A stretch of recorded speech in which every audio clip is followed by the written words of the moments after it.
Alors, je m'appelle Jérôme Auriac, je dirige et j'ai créé Bilink il y a 3 ans et demi maintenant. Bilink, c'est une entreprise de conseil en stratégie et en appui opérationnel sur une question qui est très simple, c'est les relations entre les ONG et les entreprises. Alors, c'est vrai que la connaissance du monde des ONG reste encore très lacunaire dans les entreprises, que les mécanismes de représentation sont encore plutôt manichéens, où on voit l'ONG soit comme une organisation qui vient un peu attaquer la réputation, mettre en cause, interpeller l'entreprise, ou alors comme le réceptacle d'un don dans le cadre du mécénat. Et les évolutions qu'on observe depuis maintenant une dizaine d'années, c'est des évolutions à la fois en termes de typologie d'interaction. On a des interactions de plus en plus diverses et plus uniquement d'interpellation ou de mécénat. On voit des collaborations de terrain, on voit des coopérations techniques, on voit de plus en plus de capacité à innover ensemble. Et puis sur les thématiques particulières, on voit de plus en plus se développer la question de l'approche sociétale, ou on va dire le pilier pauvre du développement durable, parce qu'il est très complexe à appréhender, qui consiste à travailler de plus en plus l'intégration locale, territoriale, en collaboration avec des acteurs de terrain. Vous avez mis des indicateurs de performance en place pour mesurer les actions que vous menez avec les différentes entreprises? Alors, à titre de Bilink, oui. Des indicateurs sur le nombre de gens formés, par exemple, dans les entreprises ou dans les ONG, sur, par effet de levier ou domino, les types de financement et les volumes de financement qu'on arrive à canaliser vers des projets d'innovation sociale, sur des projets associatifs. Et puis du côté des entreprises, en fait, on est là aussi sur des choses qui se construisent.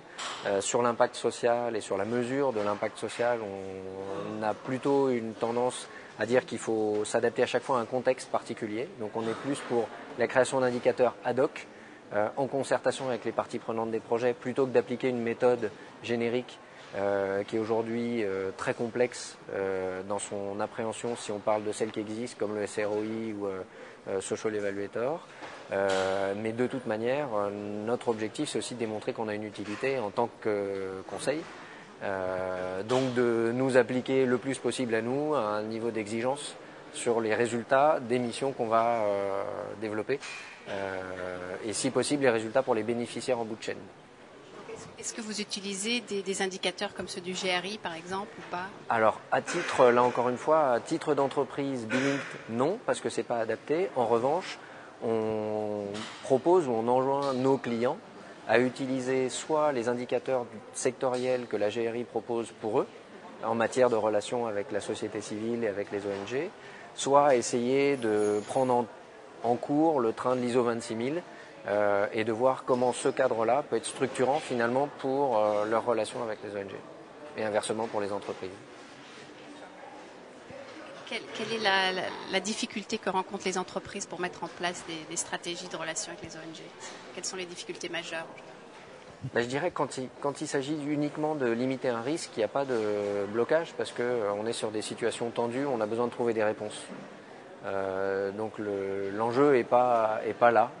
L'enjeu il est plus sur la vision à moyen long terme de l'utilité de développer ce type de relations dans les logiques de RSE ou de développement durable. Et si on voit un mouvement plutôt en faveur du développement de ce type d'interaction, on voit aussi que ça annonce de grandes difficultés parce que évidemment ça pose des questions organisationnelles, managériales.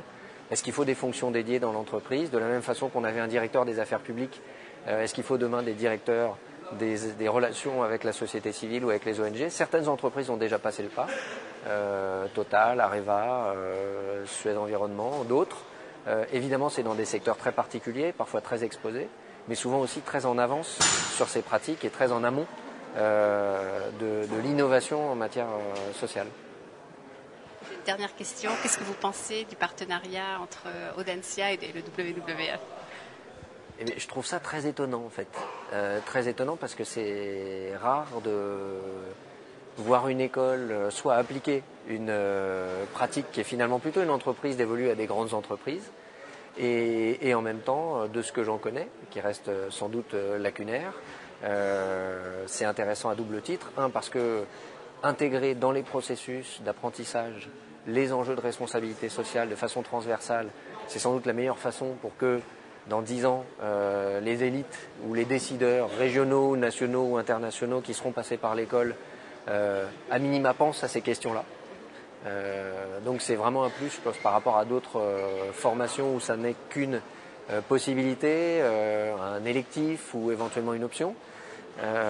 Et puis le fait de tenter de s'appliquer aussi en tant qu'organisation un certain nombre de pratiques ou de développer un certain nombre de pratiques pour faire un campus responsable, c'est tout aussi intéressant parce que même si ça paraît parfois anecdotique, c'est aussi comme ça que la sensibilisation se fait auprès des salariés ou des étudiants. Donc je trouve ça particulièrement intéressant et je suis curieux de voir dans 3 ans ce que ça aura donné. Merci beaucoup d'être là avec nous. Merci à vous.